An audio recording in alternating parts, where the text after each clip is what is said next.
Double engine सरकार थिबा राज्यवासी एबे अनुताप करुछंती। 5 राज्य डबल इंजिन गाड़ी रे तेल पकाउथिले, तेल सहीगला, गाड़ी अटकी गला। ओडिशावासी डबल इंजिन उपरे भरोसा करंतु नाही। राज्य बीजेपी इस्ताहार रे युव और छात्र गोष्ठी किछि नाही।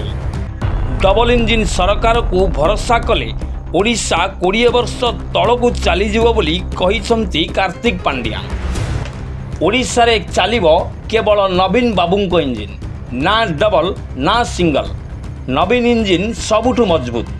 डबल इंजिन जदि भल ताहले पड़ोसी राज्य छत्तीसगढ़ रे बारंबार इंजिन बदलुची काहींकी? आपणको एमपी 5 वर्ष रे कौन करिसंते? नुआपड़ा मिनी स्टाडियम रे आयोजित निर्वाचनी सभा रे जोगदेई यह कहिसंती बीजेडी रो मुख्य निर्वाचन रणनीतिकार कार्तिक पांड्यान। नुआपड़ा भवानीपाटना रे आज पर्यंत सेही 2 लेन रास्ता अवस्था बहुत खराब। अनेक पंचायत रे मोबाइल नेटवर्क नाही।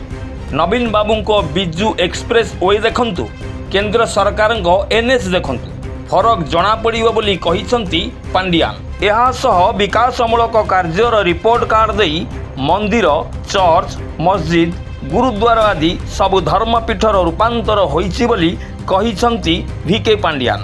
डबल संख्या रे भोट देई मुख्यमंत्री को विजयी करने से अपील करिसंती।